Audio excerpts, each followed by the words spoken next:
is Shri Kiran Prasad Ivturi, Chief Human Resource Officer, CESA Care. Mr. Kiran Prasad Ivturi is currently working as the Chief HR Officer at CESA Care. He has 15 plus years of exhaustive experience in managing the wide array of HR roles encompassing HR strategy and business partnering, OD, talent strategy and management, talent acquisition, employee engagement, rewards, and HR operations. Sir has worked across key sectors including FMCG, pharmaceuticals, and telecom, with organizations such as Marico, Dr. Reddy's Laboratories, GSK, and Atria Convergence Technologies prior to CESA Care. Known for an ability to deliver within fast-paced environments demanding strong organizational and interpersonal skills, he's an alumnus of IMT Ghaziabad. Sir, we welcome you to our second panel discussion today. Our third honorable panelist of the day is Shri Praveen Rai, Regional Head HR at Jio. Mr. Praveen Rai is the Regional Head Human Resources at Jio.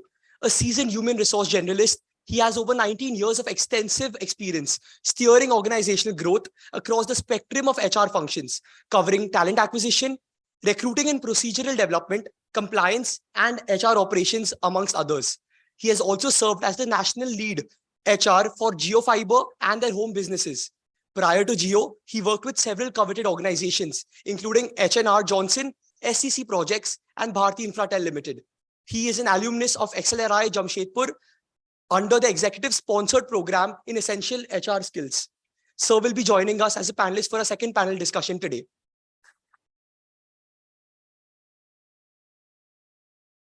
I'm honored to introduce our fourth guest, Sri Vidya Ramnath, Head Executive Compensation and People Analytics, Wipro.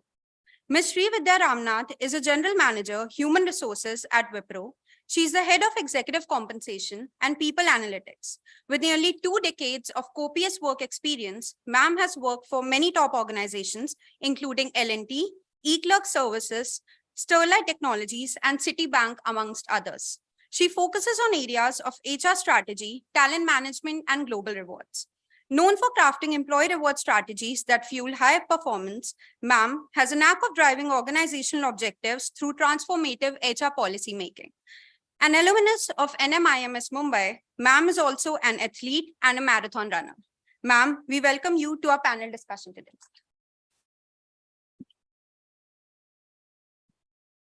I would now take the privilege of introducing the moderator of our discussion today, Professor Parth Sarathy Banerjee. Professor Banerjee is a distinguished professor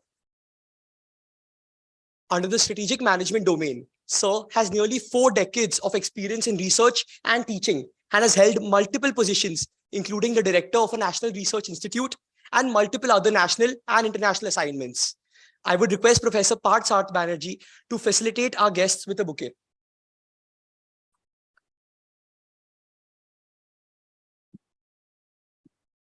Shri Benny Dawson.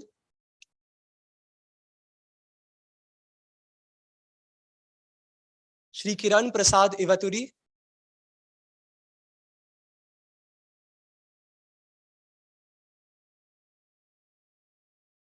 Shri Praveen Rai.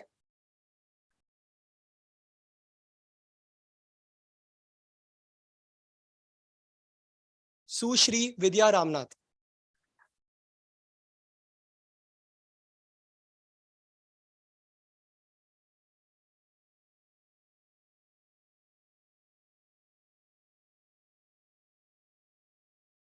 I now request the moderator, Professor Parth Sarathy Banerjee, to take the panel discussion ahead.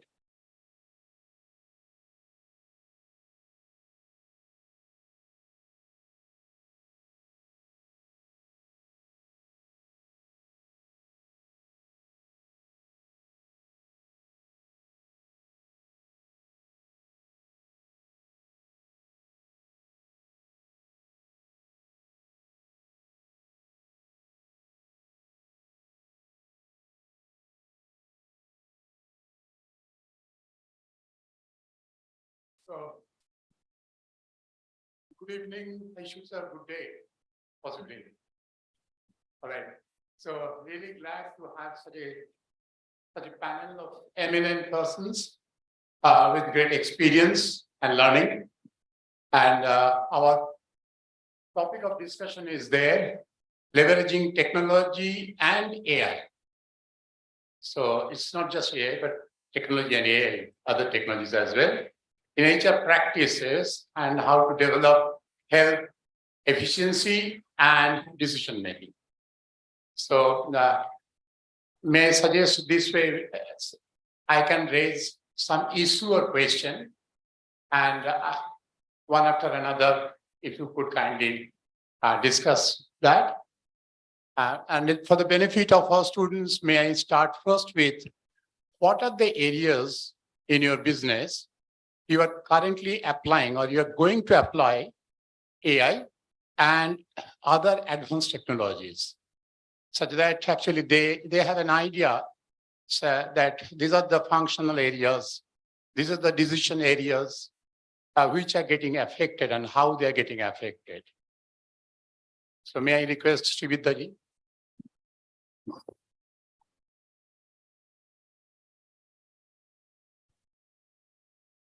Good afternoon, and lovely to see so many youngsters out here. And this is a very interesting question, especially with this group of people that we are talking to.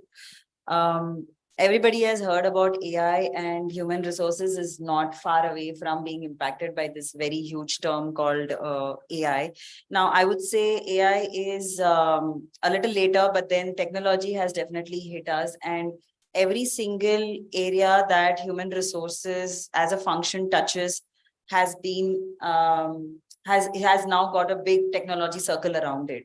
I will start. I mean, people say hire to retire is what the human resource function is about. But for me, it even starts before you hire, when you start identifying talent and where you, like, for example, we coming to your campus, this is for us to know that the talent exists here. So it starts from identifying the talent right up to even after the talent has left us, what do we do with calling people back? We want to attract them back to our organization because we've lost them. So it even extends beyond the hire to retire, the framework. So right from identifying talent through, so people have been talking about ATS through those tools, going up to, your surveys, your employee surveys, compensation, benefits, rewards, all of them have been impacted by technology. So when I mean technology, it means basic data being collected, basic your simple operations being run by automated tools these days. It goes, and then further now, everybody is now talking about people wanting to know what could hit them in the future, and hence AI and hence predictive has also come into the picture. So right from the time when the person is joining us, trying to see who is a better fit for the organization and vice versa. If the organization is a fit for you, it has to be both ways. Going up to every single instance in the employee life cycle, and going right up to, why would a person want to leave us, and how do we do anything and everything possible to stop that talent drain. All these functions are impacted by technology. AI is being used to help us make those decisions, because whatever data technology collects, AI tries to integrate all that different data points at different points in time in different formats, bring out an integrated insight into what is happening to your people in the organization, and hence make decisions which will help us address at each of those specific points. So it could be a talent management issue, it could be an issue with somebody's compensation, or maybe somebody's positioning, or maybe somebody's career aspiration. There could be succession planning involved. So all of these are being, facilitated by AI today. And, subsequently, we will also maybe through your other questions address how far AI and how close AI is. But for now, I will say that every single function. Thank you, Srividyaji. Now, may I request Praveen ji? Thank you. Thank you, Mr. Banerjee. Hope I'm audible. So, sir, with your due permission, I know, having a classroom kind of environment immediate after lunch is really difficult. At least for me, I don't know about others. So, I would like to share an incident which took place yesterday, if you allow me. It will take another 2 minutes, and then probably we'll continue with our conversation. Is it fine? So I came from Mumbai. I traveled yesterday. So early morning I took a flight, right? So when I started yesterday from my society to take a cab to catch a flight, while I was walking through outside my society gate, a man riding cycle come and hit me. So it was not seen nice. Yeah, you always feel bad, traveling for a purpose, and you met with similar sort of incidents. So I become annoyed with the guy. So he apologized, but at the same time he said, "You're a lucky man," and that annoyed me more. You're hitting me and you're saying I'm a lucky man. How I'm lucky? So the cycle wala said, "Look, I'm a truck driver, and usually I drive truck." So I thought to share, it is worth sharing to keep, at least it adds some sort of laugh immediate after lunch.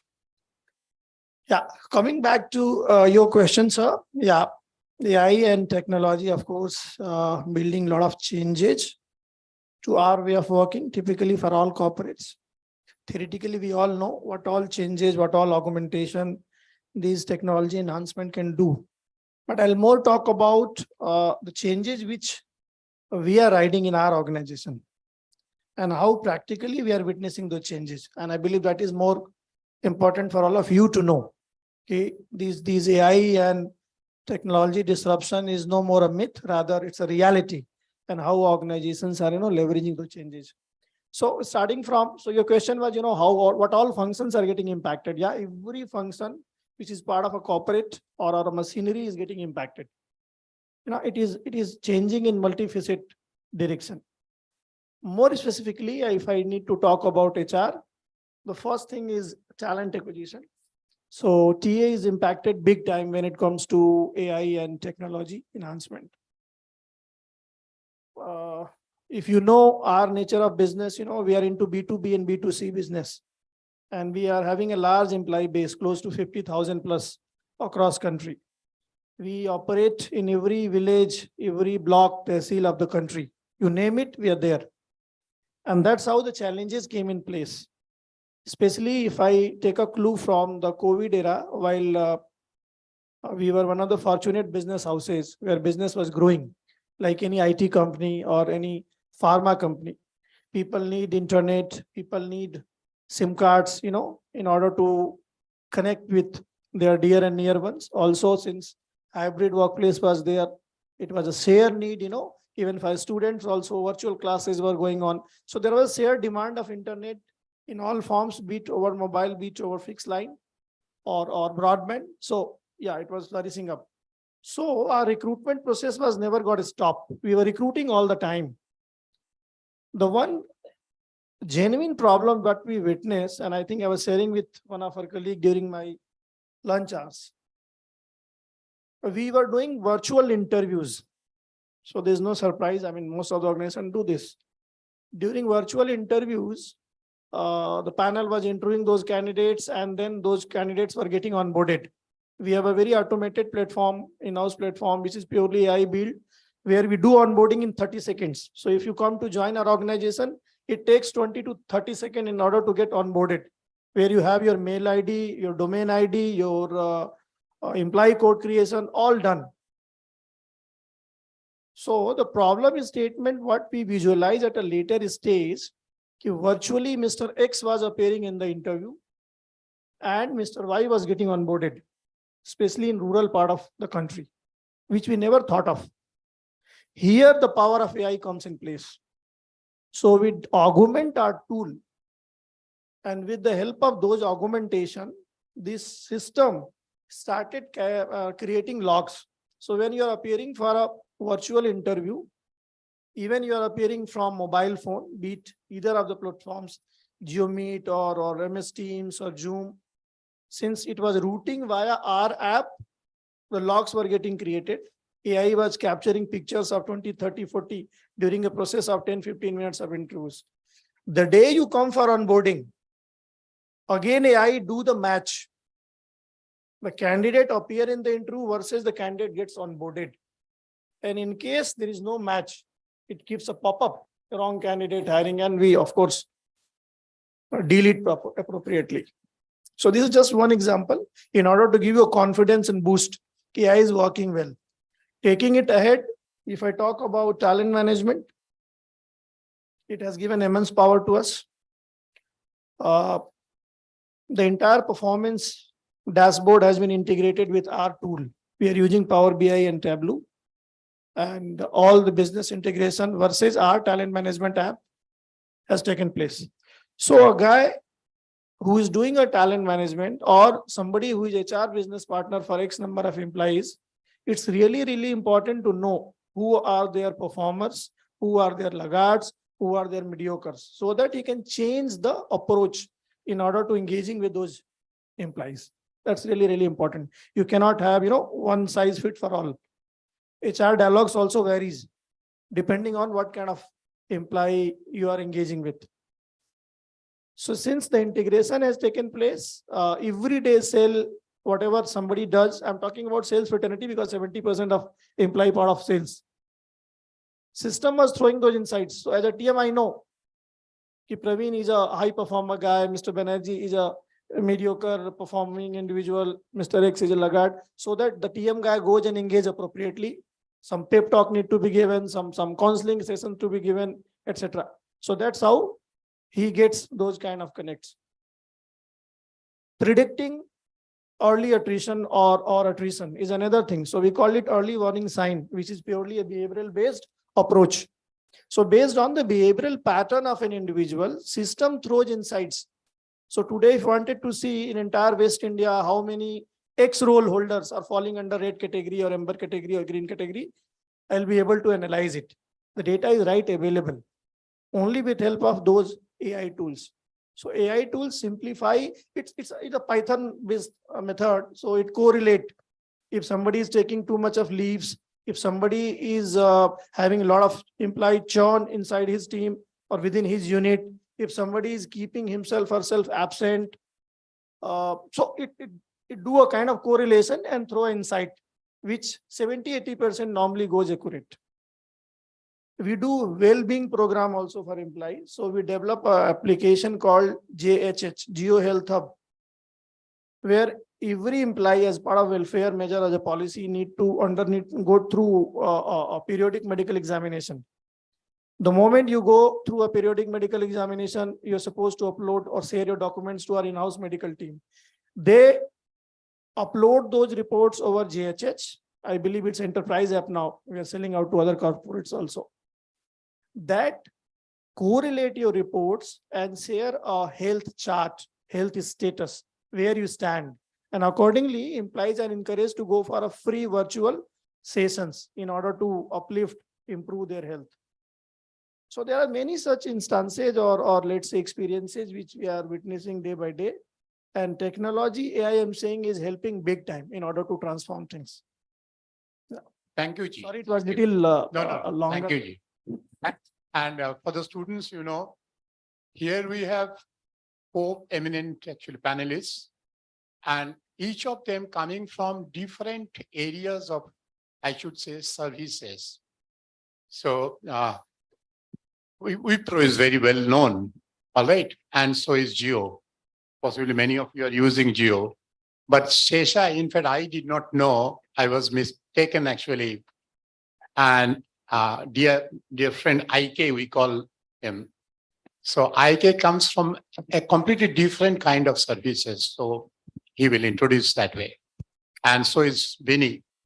Vinny again comes from a very, very different kind of, I should say, services and trade. So that way you have a great compass, I should say, very great compass. So in a sense, a microcosm of what's happening around. So may I now request IKG? Yeah. Thank you. I'll just, I think the way both the co-panelists have shared the various areas of HR where AI has been enabled. Okay. For us, I just want to take one specific example which really makes an impact of an individual who is core to our organization. So we are, guys, as I said earlier in my earlier panel discussion, so we're an FMCG organization. Okay. And 80% of my sale comes from general trade. okay, which is typically your kiranas or pharma stores, which is on the way markets, any market, any local market which you go through. And we were close to around 380 odd people on the ground there, another 30 odd people outside there. So these guys are typically, they're not highly educated like you and us. Okay, they I can't call them daily wages, but they are my sales reps. Okay, the day productivity and the day incentive what they earn really has an impact on their lifestyle. Okay, what they take back home. So we have actually got this tool, okay, which with Power BI and with SFA, Salesforce automation tool linked up with our data. The way it possesses a person when he starts his call at 10 o'clock in the morning, and he's supposed to visit 40 outlets, 35 minimum for him to get the attendance registered for the day, and max to 40 outlets in a day. And there's a beat mapping which happens. So every half an hour, the technology throws out the data considering the kind of outlets he covered till then and the kind of outlets he has to cover. What are the kind of SKUs he can pitch? Looking at the last couple, we have got around 30-month data. Looking at the 30-month data, if there's any cyclic pattern of that retailer buying certain stock, okay, and considering my D2C, we have another D2C portal, which is direct to consumer portal, and we also have pin code mapping over there. So that also provides that this pin code has so much of this product selling over there. So that's also an additional output which goes to the sales rep, saying that if you're going to these outlets, okay, in last 3 months or last 30 months, these many sales orders we have got from there. So why don't you focus upon this SKU? So this is what AI is providing us. Okay, so this, for this gentleman or for this lady who is on the field, okay, it just not only enables them to focus upon very clear way of pitching in the retail outlet, it also gives a confidence that for that individual to have a conversation with the retailer, okay, and reduce his time to convert that sale, and remaining time he can focus upon the other activities, which is very, very critical merchandising activity, so that products are placed well, so that when consumers walk into the retail, they can actually see it. Whereas way back when I was handling sales directly myself, okay, I was in HR, but I also handled sales parallelly. These were not available, okay, and we just had a simple 7-step sales module. We've been trained on it, and we used to go through all the 7 steps. Okay, when we go to a retail outlet. But today, these guys, there's no need for them to go to 7 steps. If there's a 3rd and 4th step they need to focus, they just do it. So just giving an example, okay, apart from all other areas, what the co-panelists have spoken, the data integration is so well, and the documentation which provides through AI, which actually makes you highly focused, and that gets the effectiveness and efficiency out of your way of working. So I'll just share this out. Thank you, RKG. It's actually enhancement, real enhancement. Now, may I request Bini Dawson ji? Am I audible? Okay. So I come from a very different industry from my fellow panelists. We are a 55-year-old family-based company, which later decided to corporatize. We merged with Mitsui, which is another global conglomerate and all that. So you can imagine 55 years of legacy. So the whole thing about Frankenstein complex, or the fear of AI and anything digital, is very high in our organization. But I was just looking at this booklet that we have here. So our vision for adopting technology, I would remove resource from this, and I'll say optimizing human potential. So when I say optimize human potential, we look at it twofold again. What are all the transactional jobs? So if you see, there are so many transactional jobs. Somebody's entering data, you hire 20 people to manage those 20 people, you have another person, there's attrition, there's a whole lot of nightmare to deal with that. How do we minimize that? Because our founders' other philosophy is to not let people go. So we've survived every single major economic downturn. So we want to make sure that we optimize the few people that we have in the organization to do the best. Again, optimizing our potential. So the first one is trying to take away anything that is monotonous. So this does create some fear with people within the organization, especially the laggards, because they thought that without them, the company would not run by not feeding data into the system and things like that. So there are a lot of those type of areas that we are trying to take away. And the second one, in terms of increasing our potential, is better decision making in terms of hiring, in terms of learning. So I particularly come from learning. So one of the platform which is a dream for me to eventually get in, and we are working towards that, It also gives me intelligent insights. For example, all of you are in this particular class are going through a learning program, and I also have your performance metrics mapped to it. So it shows me that somebody who has gone through this particular program has an increase of, let's say, 20% in their performance, or let's say the sales target or whatever it is. So it gives me better decision-making powers. It gives me better insights about human beings. So that's something that we are also looking at. We are trying to look at all the areas. Whereas leaders, we can make better decisions, right? From hiring all the way to finances, every single function that we have. And particularly, since it's also about technology and not just AI, to give you an example of something that you guys may be interested in, because you have a lot of case-based discussions in campuses, right? So our chairman is still alive. He started the company 55 years ago. We are working with a vendor who is going to make this whole experience of this case discussion in VR. So it's going to seem like, picture this. Imagine that you're sitting in front of the chairman who's narrating the story of how the company started. And then comes in another leader and he says, then we face this particular problem. And at each point in time, you're left with few options to choose.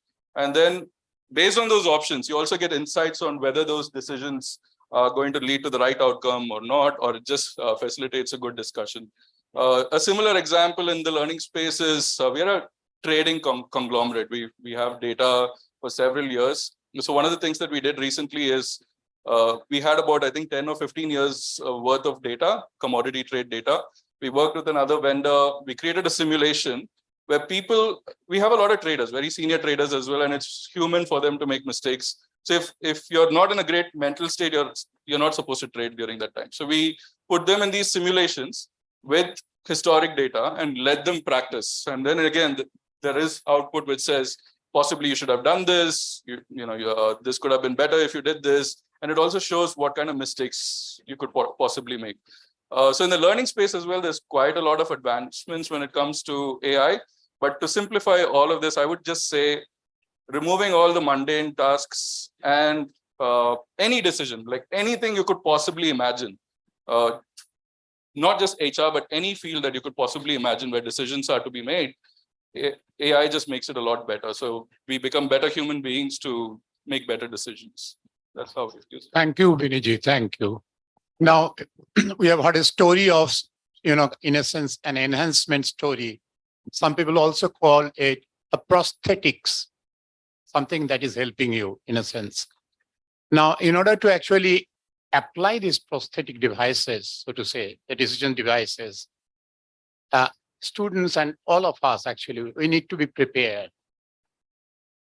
And during the learning stage, we need to learn something new and possibly not learn something that used to be learned in the previous days. So that is in the learning sphere also, there's a change happening and should happen. And we have learners here, and we too, the faculty members, are in the business of felicitating, I should say, the learning.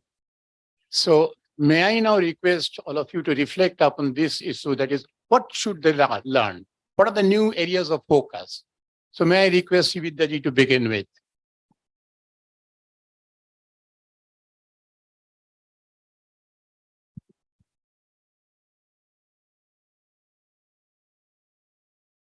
So AI is just not in human resources. It's permeated all kinds of fields that you can possibly imagine.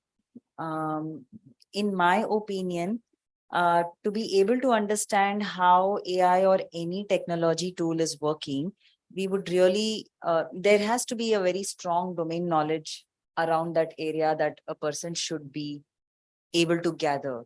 So while we have AI, which does most of our job for us, or so it may seem, but whether that output that it gives us is actually helping us, or is there something else that we need to do to create some sense out of the output that has come to us, requires a very strong domain knowledge. Now, all the four of us sitting here and whoever was there in the earlier panel, some of them even told you that we never had any of these tools. Kiran was also talking about it, like in our Like he had the 7-step sales process. When we were processing payrolls, we actually used a pen and paper and a long sheet, and we actually used to do tick marks against each name. So it was a very manual register-based process where we wrote, we added with calculators, and then we figured out what it was. And that gave us a good understanding of what the how anything works, how a payroll works, or how maybe how onboarding works, or anything in HR works, and similar, so and so forth for every other function. Information is easily available to you all in this age because of internet and because of all the technological advances that we've had. With that as a backdrop, use technology for to your advantage to understand the domain behind behind whatever your focus area is. If it's human resources, then find out more about the specialization that you want to get into. If it is agriculture, for example, there's so much of AI that is being used in agriculture these days. I was reading a report on it. It is mind-boggling about how somebody can, so there is a prediction about the climate and hence about what crops should come up. Can somebody just, I think that's my phone. Yeah, what crops and how the seeding should be done. So there's so much of technology there, but unless and until you don't understand what in agriculture leads to what, you wouldn't really understand what AI is throwing back at you. So my plea to this group of people is understand your domain knowledge. Though there is AI in everything, their human intervention, I don't think can be negated. And it is your intelligence that can never, ever be replaced. Your judgment can never be replaced. So that's another thing that we should always be very wary of. And that judgment will come only with experience, only with you knowing what your domain is. So over-reliance on technology is not advisable, in my opinion. Understanding the domain is very important. Be ready to use our own brains to understand what the data is saying, hence whether it is right or wrong. Like for any AI to work, there has to be a human input on the logic, right? Without your logic, it's not going to be giving you the output that you have intended for it to give you. So, and there is bias in it. So the person who's actually putting in the logic may have thought about 10 different things, or may have understood it in some five other things may have come into play at that point in time. So for your context, is that output right or wrong? Like for example, in one exam, I was just sharing this with the professor some time back. We were looking at attrition predictor when we created the tool internally, and one of the things that the predictor told us, or maybe showed us, was that one of the genders was having a very high attrition, and hence it was, skewing the whole attrition prediction and the attrition numbers, which was not so great for HR if you're a very meta-sized organization. But that is not a very nice thing to go and give out to the business leaders, because they're going to twist the whole tail and saying, okay, don't hire this gender at all. And that's not what we want to aim. So that's where your intelligence will come, your judgment will come in. So my plea is to understand the domain very well, understand your purpose, and understand the end goal of whatever you're doing before you adopt any of these AI and AI technological, or any of those technologies that you're talking about. Thank you, Sibidhaji. So master your domain, never forget. Kiranji. So I agree. Yeah, I completely agree with my fellow panelist. So whatever domain you belong to, I think let's go back to basics. Study hard, understand the realities. The era of technology or chat GPT, of course, let's leverage it in order to have additional information on any given subject, right? These data points are going to help you in order to understand a problem in a better manner. But this is not everything, since you don't have experiential learning about certain problem area, these insights or these information may not be the only insight or solution to a problem. For example, I'll not take much time. I'll just share one simple example in order to narrate the point what I'm trying to say. So it's a too short kind of thing. We were reviewing performance of some of the sales managers, right? One of the data point talks about there is a pocket in Goa where the respective sales manager is struggling hard. when we correlated with, so this outcome has purely come out basis our AI algorithm, which talks about, so we have a matrix, right? The matrix may we try to fit people into 4 quadrants, etc. So this guy was falling under bottom quadrant, consecutive 3 quarters. So we thought, so let's build up some intervention with this individual. Is it will issue, skill issue? If he or she, he required some sort of learning intervention or some performance coaching, etc. This is as per the data. This is as per the tool. But while we reviewed it with a different lenses and eyes, we come across that historically whosoever has been in this market has struggled. And the struggle is purely because of 2 different reasons, which AI or the build tool is not been able to figure out. So the point what I'm trying to make, it was just one simple example. There are many such. These tools are going to give you a power in terms of data, additional data availability. But judgment should be purely based on, so leverage these data information in order to cross-examine your own beliefs, eliminate the biasness. Data always helps in terms of building something. Yeah, the data says he's a performer or he's a laggard, right? So we should use that data information in order to start engaging or start putting up our interventions, rather than creating a belief that the data, whatever is indicating, is true in all aspects. So that's how we should leverage it. Yeah. So human, not only intelligence, I should say possibly some kind of sense making. Maybe next question we can address. IKG, please. Literally, I have nothing to add than what both of them said. Okay, but I can just narrate an example. Okay, so we have this tool, simple process of, for example, we have every organization wherever you join, there's a probation period. Okay, so every organization has various ways of doing it. Some call it for 6 months, some call it mid probation for 3 months, and then review it and 6 months. If not, on 5th month, you extend it for a month and all that stuff. But the simple logic which was built in the tool which is there is, if by 175th day manager doesn't take an action, it gets auto extended. What if manager was on a leave that day? Okay, is it the problem of the employee? Okay, I'm just giving an example. So totally agree with what the both have said. Basics are important. So you're designing. So AI is nothing but the input what you give. Okay, it is and it actually augments and collects lots of information source. And instead of you doing on that registers and Excel sheets and everything, there's a various technological methodologies which have been developed to get it much more shortened. And another thing which I've heard, I was talking to a professor from ISB. Okay, so we were just engaging in a conversation. So if that work has happening and today you want to replace that specific task or assignment with a different methodology of technology, but you're not saying that this work, there's no need for us to do this work. So that step of the task or that task itself is needed in your entire value chain. And technology can just give you a choice or an option of doing it in a different manner so that it can be much more effective, or it can be compounded with better data to look at the final decision.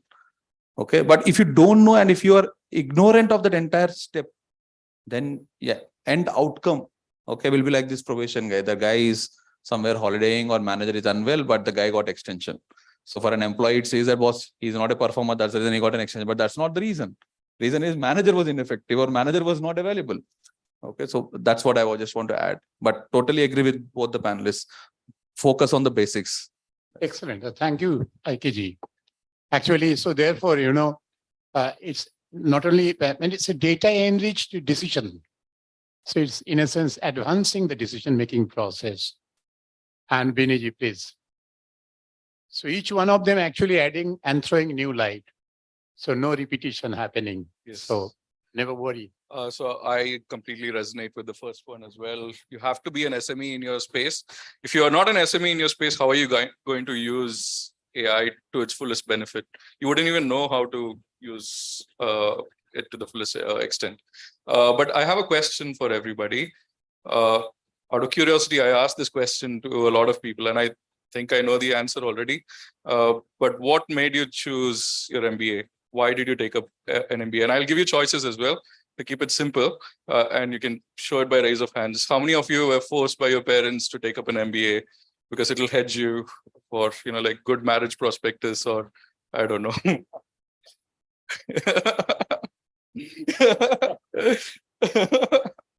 Okay, second choice. I think this is the more probable one. It gives you a higher probability of getting a better starting salary. So you get a jump start into your career. All. So what are you doing? Everything is about probability. Every single thing that you do is probability. You're just increasing your odds of success in every single thing that you do. Why are you here today? You're here because something that an idea that you get out of today is going to increase the odds of your success someday, right? So it's all odds. But I'm going to take something from what Mr. Chandrajit spoke about earlier today. He spoke about fire. It kind of stuck in my head. So fire, if you see in Greek mythology, it was with the gods alone. Have you heard of the story of fire with the gods alone? And who stole fire? Prometheus stole fire. And then he displays the power of gods. He displays power of gods. So what AI and technology has done is displace this very benefit that you have right now, the very privilege that you have today. I remember when I was very young, I could not afford the encyclopedia, but I loved it. I really loved the Britannica and World Book Encyclopedia. So I asked my library in charge, can I be in charge of the library? And I will keep, keep all the books the way it's supposed to be. I will keep the logs and all of that. And I used to just sit and just look at the encyclopedia and learn as much as I could. But then, and I got into the learning space, right? So in the learning space, you need to acquire a lot and then you need to transfer it to others. Then suddenly Google came in and everybody is an expert. Like you would have somebody just Googling while you're talking. And then you have all these experts who are right there. And if you ask doctors, they would have the worst experience of this. You're in a world where the dream jobs that you sought, like all your consulting jobs and all that, I could write a business case right now in 2 minutes. If I could just, I'm good at prompt engineering. I would just give the right prompts and I would give the business model in a couple of minutes. The advantage that you have is getting more and more diminished. It's not going to last very long.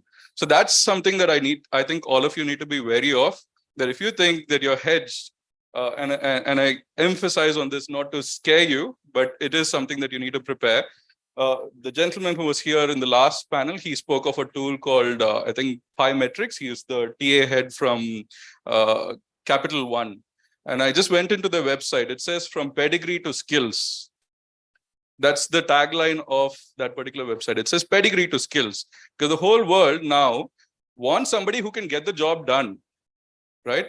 So your focus now has to be getting the basics right, which is the skills, but also to like dissect and see beyond all of this. Like you don't need to know the whole of AI. So that's another thing that I again want to ask. How many of you are from computer science background? Like you can understand like coding and all of that. Okay, so you see that it's not the majority of the class, right? Maybe 1/3 of the class. Do you need to know fully well of the depths of AI and all that? I would say no, because you're going to be future leaders. As future leaders, you should know the scope of it. What can I do with AI? Like if you look at all of us, we come from generations where AI did. I mean, of course, AI. If you ask your professor, he would say that it started in the 1930s. If you go back in history, you'll see Desecrators or whoever has spoken about someday machine is going to take over. So it is a thought that always existed, but we never experienced it in our school days or college days. But what we know and what all of us could do well is probably because we are SMEs in our space, we know the scope of work that we can get out of AI. So you should know what you can do and what you cannot do with AI. I would say that is the second thing. The first one was displacement of jobs and a focus more on skills. Like I think I was asking somebody who was assigned to me, what are the USP of IIM Raipur? And he said, and also Mugdha, I don't know if Mugdha is here. She said one of the benefits of being in IIM Raipur is you have so many electives. So you can learn any skill that you want. So look at the world around you. What skills do you need to acquire? In my opinion, it's also critical thinking. It's also emotional intelligence. It's better decision making and all that. It's not just the binary things. Whatever you learned in the past, I could generate in my fingertips in a matter of seconds. So that's what I would say. So great points made. All right. So the panelist, you have excellently spoken of, the new, I should say, domain of decision and activities. At the same time, I was actually recalling during our lunch, we are sitting together the same table. The issue of, wisdom, making sense of, say options that you are also arises because actually AI, AR, VR, or say NLPs, so they're throwing multiple options, multiple scenarios. How do I make a choice? How can I enrich myself? So this capability to make sense, all right, to judge, can we enrich in some way? And what are those ways? So may I request now you to kindly reflect upon Shividaji.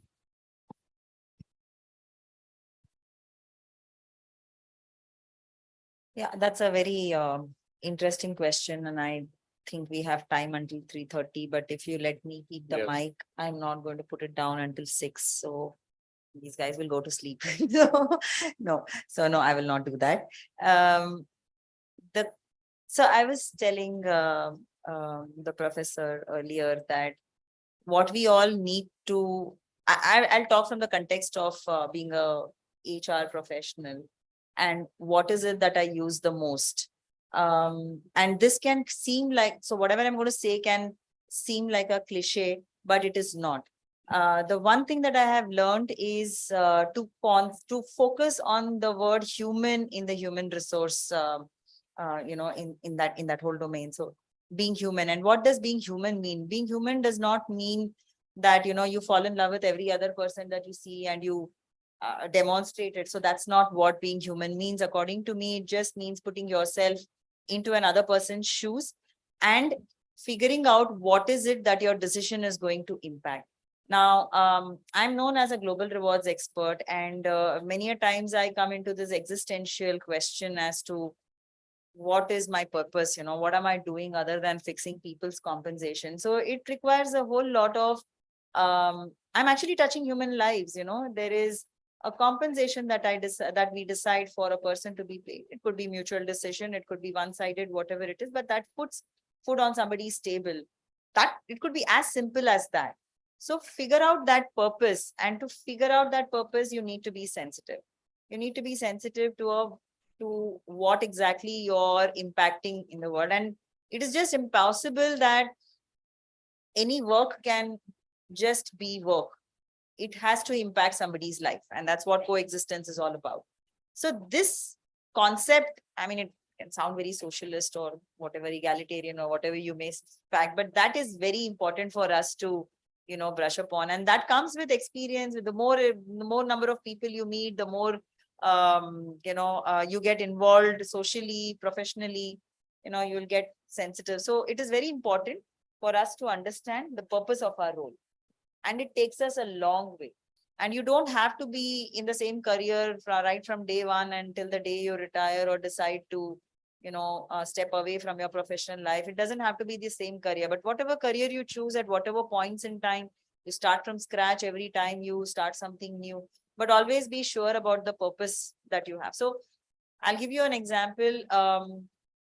One of the projects that we recently worked on was we tried to help the recruitment team try to analyze where they can get a good leverage of finding so where they were doing campus recruitments across India. So they really wanted to know where is it very effective. Now, the purpose of it has to be understood behind doing this, because the result that you will actually share, however black and white and unbiased you are, people can take it as different, perceive it as differently. Like for example, you say, okay, you hire from this region, those people have a higher stickiness than you hiring from this region, but then, they are not performing well. So you can't make such statements. So it is very important for you to understand the purpose of what is it that the person who's requesting you for that analysis is giving you. So in my opinion, being sensitive to what is it that you're going to be impacting, and that will come from understanding your purpose, and that will come from putting yourself in somebody else's shoes at all given points in time. So I think these are very difficult aspects to learn, but it will come by experience. Excellent. Thank you. Thank you, Kiran. Kiranji, please. Thank you. There's a very nicely put by her, by the co-panelist. No worries. So there's one thing which I've been at least I personally got trained from lots of my seniors and mentors. Okay, considering and listening to their wisdom and their experiences. Okay, and my former managing director of Marico, even today, one of the finest business person, Mr. Ash Mariwala. He simply puts it very clearly. I think that's a mantra which I follow at least, and that's what helped me. What are you solving for? Are you solving for customer there? Are you solving for employee there? Are you solving for any particular cost element? Are you solving for a product element? So if you're able to write that very clearly, okay, your decision-making process gets focused very fast. Or else the tool can give you multiple options, okay? And that sensitivity of you not having that understanding might actually diversify you into a various different direction, which might not be the right solution for it. For example, I'll just give you one small business example, more than HR example over here. Okay, we as an organization, we are a solution product. Okay, so if you see Sesa hair oil is not used for grooming nor for nourishment. It is for a problem which is anti-hair fall. So we don't promise zero anti-hair fall, but we promise it can reduce your hair fall. Okay, so that's the domain we are in. And obviously, because it's a solution, it is used in a therapeutic manner. It's not a regular daily use FMCG product, typically like your parachute oil or a Dabur Amla or any other oil. Okay, so we said that what will make us get into a larger consumption. Okay, the problem what we want to solve is for daily use. Okay, how can I get my sales up if I come with a mass product which can be consumed on a daily basis? That was a problem statement we said. Then we did consumer research, we did lots of workshops and everything, and we came with multiple options. One of the option is, why don't we come up in the grooming category, which is all your shampoos, conditioners, vitalizers and everything. The technology is very simple, very adaptable, but there's no Ayurvedic in it. Okay, none of the shampoos what you call Ayurvedic, including Sesa Ayurvedic, they are not pure Ayurvedic. Okay, because you have to use an element called SLS. So that's not my solution. If I am saying as an organization, I want to be really pure Ayurvedic, okay, product company, okay, then either you change your element saying that I want to be into be an hair expert, then yes, shampoo is one of the product. But if you want to call it Ayurvedic hair expert, and if you're putting shampoo, it doesn't go well. So this is a small example, but the data, what it shows is, boss, if you want to really enhance sales, get into grooming segment. You can't just be in solution segment, and you can't really mint money over there. So that what are you solving for is very, very important. And if you have that clarity, lots of decision making and the wisdom in which you can drive towards it will be very easier. That's what at least I've experienced, and that's what I put it into practice. Great.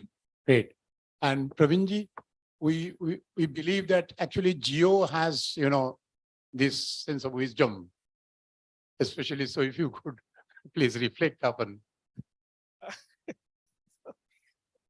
I was thinking you're talking about individual wisdoms, not the corporate wisdoms. Okay, so I think I'll take 2 minutes to sum up. So we are living in a world of co-creation that I think we all need to agree. And there are consensual benefits. So I think that should be the larger objective of our life. Since all of you are going to be practicing professionals, right? You are pursuing a program which is a professional program. You are going to contribute not only to organization, but also to societies in a multiple manner. So it is really, really important that we create that self-value. That's how, you're part of an academic or a reputed institute. So moreover, let's invest on yourself in order to create that value in terms of gaining adequate knowledge, skill sets, competencies, where you can excel yourself and you can contribute to those organizations for which you are getting hired. So that's one basic which never go away. And I think that's the purpose of our existence. Let's be very honest and crude in that way. Any corporate who is going to invest on you in order to recruit you, obviously there is a simple value proposition calculation. So what value you bring to the table, that's the hidden or rather open agenda of the corporates. And so in token of that, we expect nice remuneration, nice career growth, etc. So this is the EVP or the value proposition from both the side is only possible when we make those camaraderies in line with. I'm going to add value and I'm getting rewarded in line with. Right? Thank you. Thank you, Praveerji. Thank you. And Bini actually talked about, there's a great book called Prometheus Unbound. So since childhood, it's Prometheus Unbound. So let us listen to her.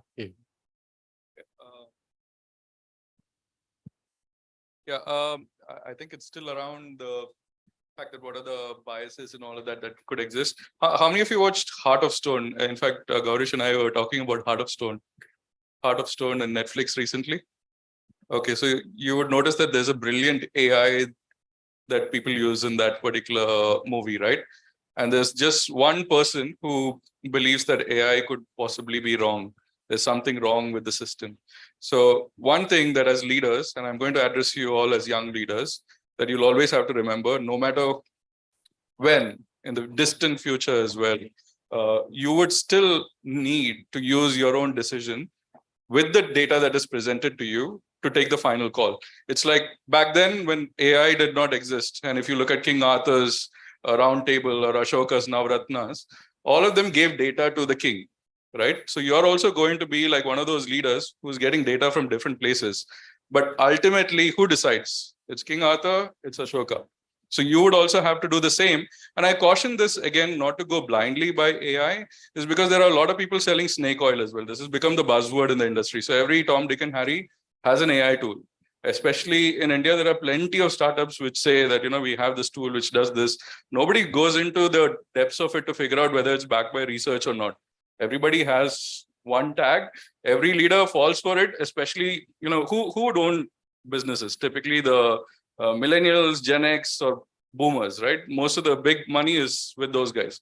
So they don't want to be left out. So they will just fall for all of these. And sometimes they blindly fall for it.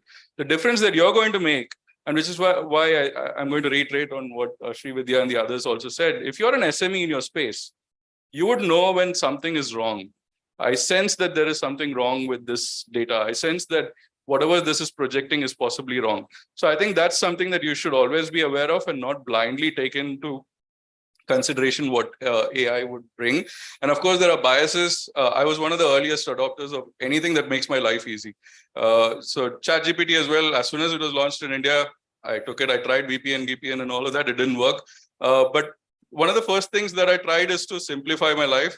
And I like writing as well. So sometimes you're stuck in a writer's block or you're creating a learning design for somebody. So, you'd want like a framework to start with.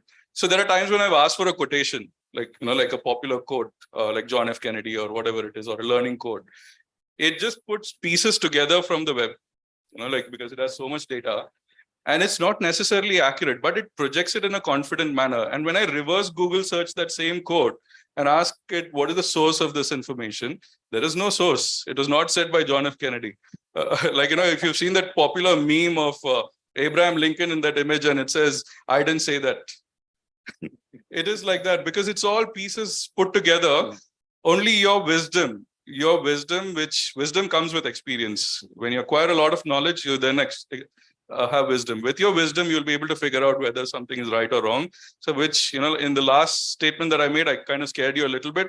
In this one, I'm giving you hope that you will always be necessary. Because if you look at the AI journey, we are probably in the second stage. The first stage was AI was just taking in information.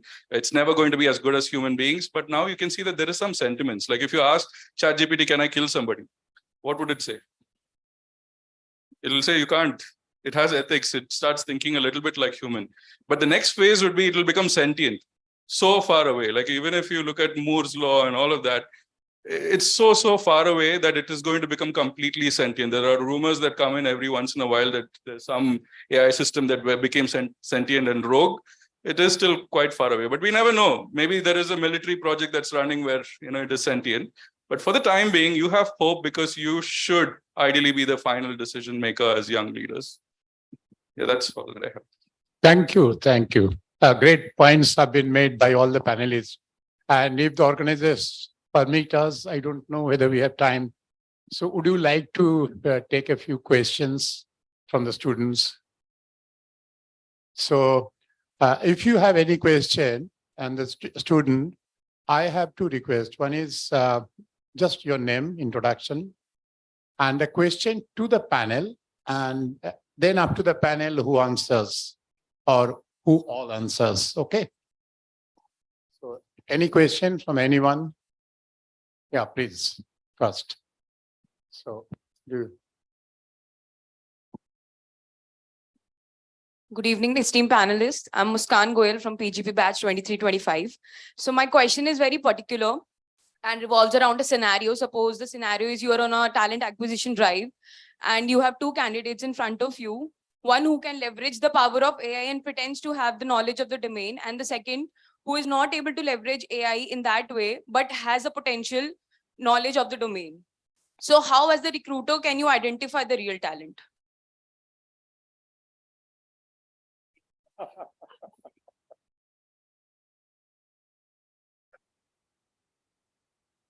Sorry, sir.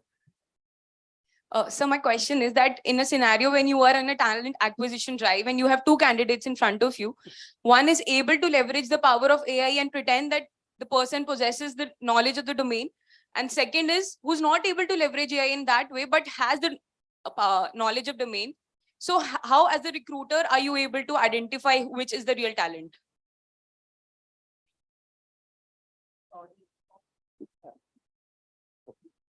So two things. One, if I'm hiring for my business, so I'll ask the same question to my business as well, how you are hiring the person. So if I will be hiring for my team, like I think we all are talking since morning that we have AI tools, we have different data and all that. AI, which is already, we have a tools, technologies inbuilt that's available with us. We need a skill, somebody who can analyze those data points. If you have a skill which is absolutely driving the result on base of some data points, we can hire the person. If somebody have potential to reach at that stage, I may put that candidate second stage.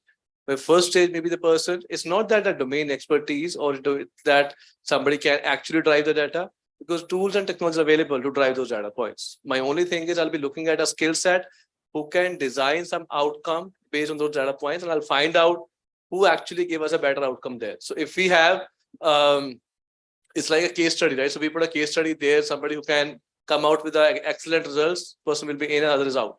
So that's how we can design that framework. And again, that's not only the skill set what we need, because we need somebody with a good attitude, good aptitude, good logical thinking, and much beyond based on the roles and responsibility what we are looking at it.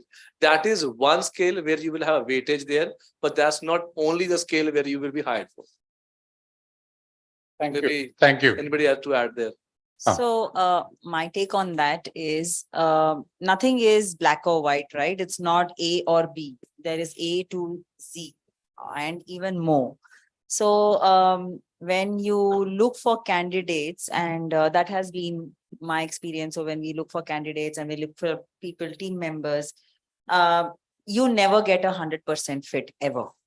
Okay, so what we look for is apart from the skills and what kind of match. So I have, and others can tell me, I've hardly come across anyone who has met 100% of everything that I have mentioned on the JD. Okay, you mention the world, say, I want this also, I want that also, the person should be able to do this, that. But finally, when you go to evaluate a person and you look at the potential is the key word here. And you look at the kind of projects that the person may have gotten involved in. I'm not talking about freshers here. I'm just talking about laterals. So, I mean, do they resonate with what you want? Has the person demonstrated capability or being able to learn or maybe able to adjust, adapt? those are all the software which you would judge. And that's why I said judgment is very important here. And it is quite possible that you want somebody from a particular industry, but you would find the same person coming from another industry. But does that stop you from hiring the person? No, if you think that the person tick marks on everything else. If it is a very specific domain related skill that I'm looking for, okay, say I'm looking for somebody who's an AI expert, then obviously we will not go in for a person who has not worked on AI, right? So what are you looking at becomes very critical. So that's why the context is very important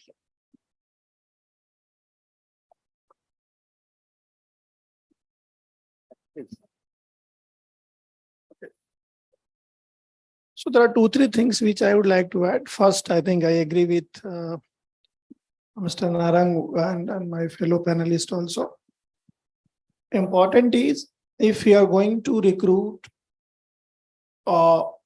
individual for any particular role, first thing you look, hiring guideline varies, different corporates has different thought process in terms of selection. So for example, you have heard about Netflix culture. Their way of working, their hiring strategy is altogether different than, at least I worked in the corporates. So there's no defined rule per se. As far as selection is concerned, it depends on what kind of candidature an organization is looking out.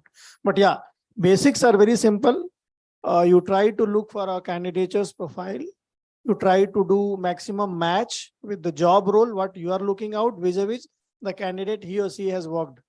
You may have gained some theoretical insights, but I think the precise question you had, a particular candidate is having that age because he has, invested certain amount of time in order to get those insights via Google or via Chat GPT, etc. That's absolutely fine.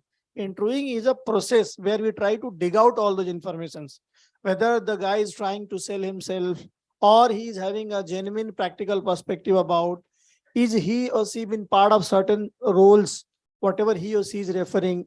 We get into a lot of discussion which talks about, look, somebody says the talent management happen in a X manner, right? Either of us can respond back. But when I ask, okay, tell me about 1 or 2 odd projects which you did in your organization. What was the impact? What was the possible challenges? How you overcome those challenges? Then you need to have those experiential learning. Otherwise, you will not be able to explain. So there are multiple ways to find out. I don't want to get into that area, how interviewers should be trained or, how they're going to interview a candidate in order to find the right fit. But yeah, there are ways and means which eliminate all those things. Understand? We should not keep that taboo also in our mind. Any technology advancement is good. Technology is real disruption. Geo is a live example, right? And it will remain there. Point is, as a human resource professionals, leverage those informations, those data points in order to take right decisions. Data remove biasness. You get an extra edge when you're going to take a decision because the decision is based on facts. Data is fact, right? Somebody say it's hot. This is not fact. This is belief. But somebody said is 22 degree or 32 degree means it is fact. So data ka wo strength hai, power hai. But always remember, empathy, creativity can only be bring by human intervention. No technology, no tool can bring these 2 things. So that's always keep in mind. Thanks. Thank you. I think on a very lighter note, who comes at the right cost to me and how fast?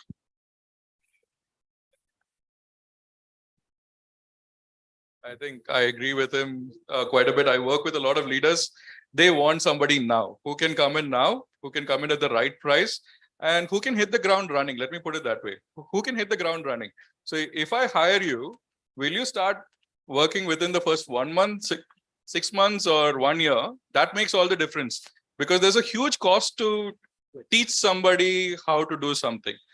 So maybe those 3 things. Hit the ground running to me is very important. Because by the time somebody's decided that I need somebody, they've already mulled over it, like, approvals and all of that. Business has already taken a big hit. So yeah. So I believe you must have enjoyed And we don't have time. We have plenty of questions.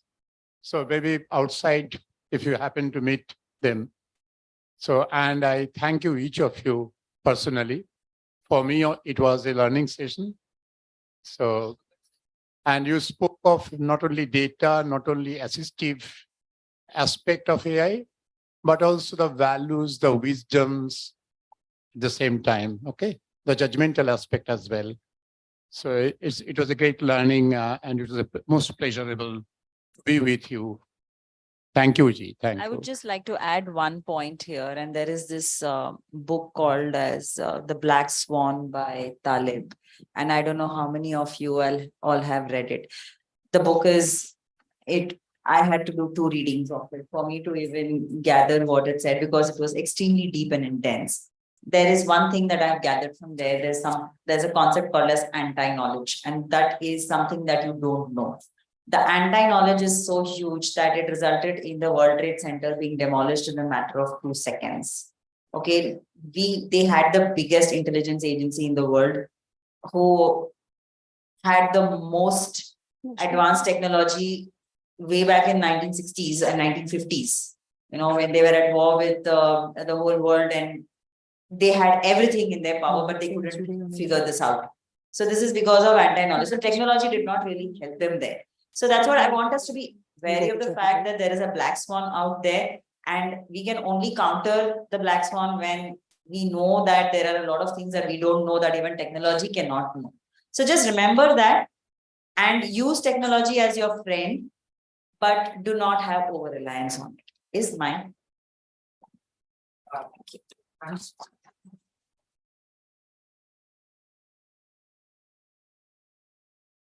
I would now like to take this opportunity to thank all the panel members for their valuable insights on this topic and for sharing with us their invaluable experiences. I would now request Professor Parth Sarathy Banerjee to felicitate our guests with a certificate and a memento.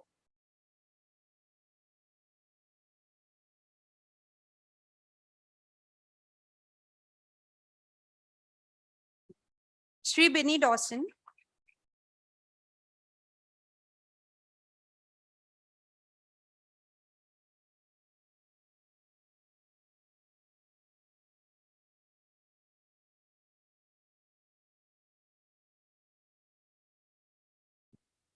Shri Kiran Prasad Ivaturi.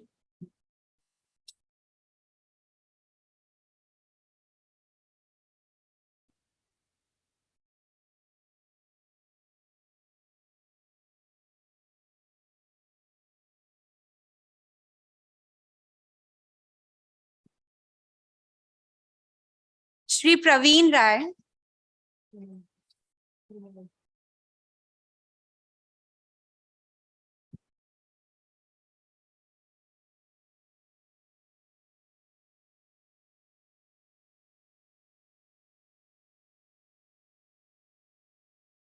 Su Shri Vidya Ramnath.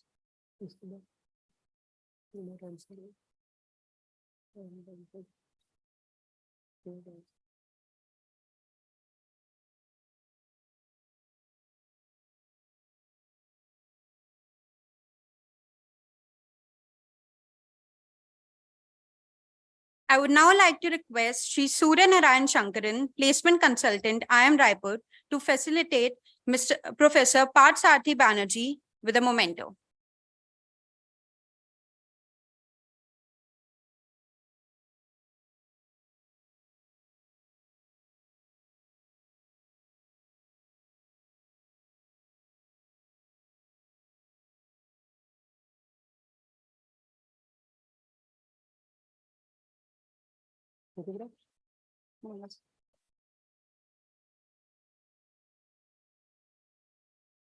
I would now like to request our esteemed panelists to gather for a group photograph.